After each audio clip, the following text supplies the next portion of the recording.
মাদ্রাসাকে এখানে আপনি ক্লিন চিট দেবেন। প্রশ্ন এটা যে মাদ্রাসাকে আপনি আলাদাভাবে কেন ধরছেন? এটার জন্য যে এটা একটা মানে তারা মরালিটির কথা বলে, তাহলে তাদেরকে বেশি করে ধরতে হবে এই কারণে? তাহলে মাদ্রাসাওয়ালারা যেই ধরনের শাস্তির কথা বলে সেগুলো কি আমাদের এখানে ফলো করা হয়? মানে এই প্রশ্নটা আবার তাদের জায়গা থেকে আসতে পারে কিনা।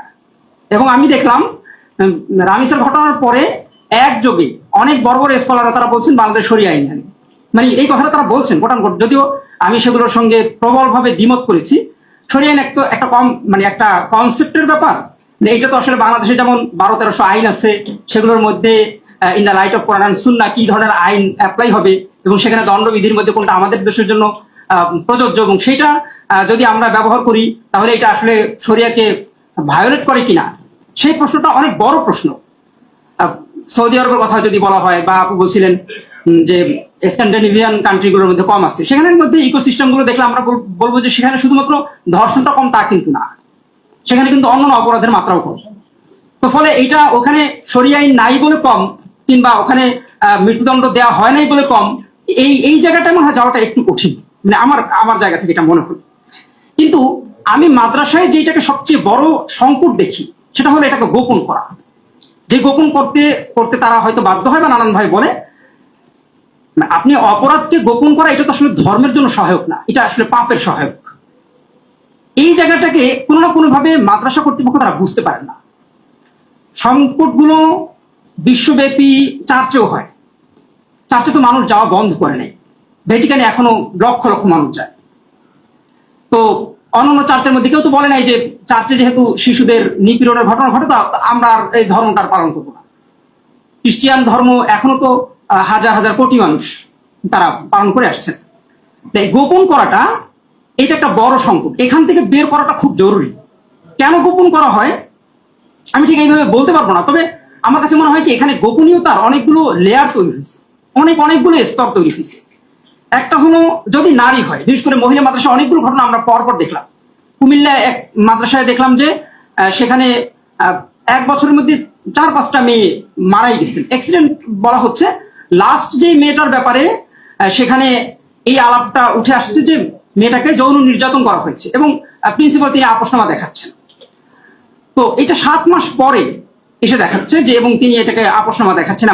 সেই মাদ্রাসাগুলোতে এতদিন পর্যন্ত সামাজিকভাবে নানান কারণে সেগুলোকে গোপন করে রাখা হয়েছে। 1 নম্বর তো একটা ব্যাপার এইটা যে একটা হলো মেয়ে মানে নারীদের সংক্রান্ত যখন ব্যাপার হয় তখন এটাকে শুধু মাদ্রাসা গোপন করে তা না, আমাদের পুরো সমাজের প্রত্যেকটা সেক্টর যেন চাই এটাকে গোপন থাকুক। মা গোপন করতে চান, বাবা গোপন করতে চান, চাচা গোপন করতে, সবাই গোপন করতে চান। ইভেন তারা চান, আমি আমাদের বাড়ির বা আমাদের এলাকার একটা ঘটনা জানি যে তারা সবাই, এবং তারা জানেন যে তার মেয়ে রেপ, তারা তো অপরাধী না, অপরাধী তো হলো যে রেপ, কিন্তু যার মেয়েকে রেপ করা হয়েছে তারা তাদের সব পরিবারে তারা অন্য জায়গায় চলে গেছে, মানে তাদের ইজ্জত হানি হয়েছে। এটা সবাই গোপন করতে চান, এটা মেয়ে হলেই যেন একটা গোপন করতে হবে এমন একটা ব্যাপার আছে। কিংবা মাদ্রাসাকে যদি আমি বলি, আমি নিজেও ব্যক্তিগতভাবে বলি যে বাংলাদেশের হুজুর এবং নারী একই সঙ্গে অবলা, কিন্তু দুইজন দুই পক্ষের শত্রু, মানে এটা একটা অবাক একটা ব্যাপার। দ্বিতীয় নম্বর ব্যাপারটা হলো, একটা হলো নারী, দ্বিতীয়ত হলো মাদ্রাসা এখানে একটা গোপন করতেই হবে, এটা ছাড়া ইসলামের বদনাম হবে, এই একটা ব্যাপার আছে। দ্বিতীয় হলো রাষ্ট্র বা সরকার পরিচালনা যারা আছেন তারা এটা গোপন করেন, কারণ তারা আলেমদের ঘাটাতে চান না। আমার একটা ধারণা আর কি, তাদের সঙ্গে এক ধরনের মানে কারা, আবার আলেমরাও এটা নিয়ে কথা বলতে চান না, কারণ বদনামটা তো তাদের গায়ে লাগবে। কে কথা বলবে? এনজিও কিংবা মানবাধিকার সংস্থা, তাদের সঙ্গে মাদ্রাসার আস্থার সম্পর্ক মানে আস্থার দূরত্ব অনেক বেশি, কোনো আস্থা নেই। মানে এনজিওদের সঙ্গে মাদ্রাসা কিংবা ইসলামিক পরিমণ্ডলে আপনারা জানেন কিছু ইসলামিক এনজিও আছে, তাদের কথা যদি আমরা বাদও দিই তাহলে অনেক বেশি আস্থার সংকট এখানে আছে। ফলে তারা নিজেরাও আগবাড়ায় যেতে চান না যে পরবর্তীতে ওই এনজিওটাই আবার মানে দোষারোপের শিকার হয়ে যায় কিনা। তাহলে কে যাবে? মিডিয়া তো এখন হয়ে গেছে নানান পক্ষে, মানে শত্রু পক্ষের মিডিয়া, মিত্র পক্ষের মিডিয়া, এই তো ঘটনা। এখন এই যে অনেকগুলো মানে অনেকগুলো অন্ধকারের লেয়ার আমরা দেখছি, নারী হওয়া, মাদ্রাসা হওয়া, সরকার কিছু বলবে না, মানবাধিকার সংস্থা সেখানে যাবে না, এবং মিডিয়াও সেখানে যাবে না, তাহলে তাদের পক্ষে দাঁড়াবেটা কি? এটা আমি যেহেতু ইসলামিক স্কলার পরিচয় দিয়েছেন সেই জন্য একটু বলি। নবী ইউনুস আলাইহিস সালামের একটা বিখ্যাত আছে যে উনি যখন সমুদ্রে ঝাঁপ দিলেন, মানে তার কি বলে নৌকায় তিনি ওপার যাচ্ছিলেন, তো সেখানে ঝড় হলো, তিনি ঝাঁপ দিলেন, তো তিনি মাছের পেটের মধ্যে ঢুকে গেলেন, একটা মাছ তাকে গিলে ফেললো। তো কোরআনে এই বর্ণনাটা আছে যে অনেকগুলো অন্ধকার, একটা হলো রাতের অন্ধকার, একটা সমুদ্রের তলের অন্ধকার, আবার মাছের পেটের অন্ধকার। এখান থেকে তাকে কে বাঁচাবে? তো আল্লাহ ছাড়া তাকে বাঁচাবার কেউ নাই। তা আমার কাছে মনে হলো যে এই যে সংকটটা এখন তৈরি হয়েছে, একটা সময় পর্যন্ত তো মাদ্রাসাকে আমরা সেফ মনে করতাম, মাদ্রাসা অনেক রকম ভাবে গোপন করা হয়েছে, তো সেখান থেকে এখন ওই জায়গাগুলো নাই।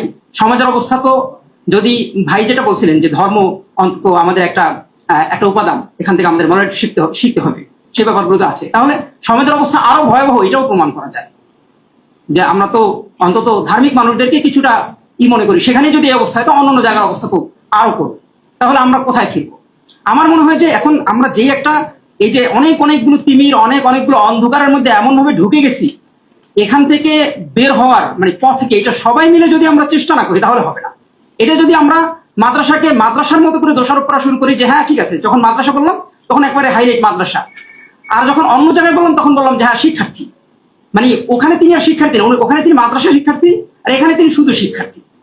এই যে এই জায়গাগুলোকে যদি আমরা একটু আলাদা করতে না পারি, যে অপরাধী, যিনি ভিকটিম তিনি ভিকটিম, যাকে রেপ করা হয়েছে তার পক্ষে আমাদের সবাইকে যেতে হবে এবং সবাইকে একসঙ্গে কাজ করতে হবে, এই জায়গাটা যদি আমরা আসতে না পারি তাহলে কারো হয়তো পৌরোহিত্য ছুটে যাবে, সে এই জন্য সে সুবিধা নেবে, সরকার হয়তো তাদের রাজনৈতিক কারণে নানান সুবিধা নেবে, কোন এনজিও হয়তো সে ফান্ড পাবে কি পাবে না, পরবর্তীতে আবার বড় এইটার দিকে যাবে, মিডিয়া আবার তাদের জায়গা থেকে তারা গা বাঁচাইতে চাবে, কিন্তু সমাজের অপরাধ নির্মূল হবে না, এই বিচারহীনতা এইটা দূর হবে না। এইখান থেকে বের হয়ে আমাদের সবাইকে একযোগে কাজ করার জন্য যে আস্থা সংকট দূর করা দরকার, আমার মনে হয় সেই দিকে আমাদের বেশি নজর দেওয়া দরকার।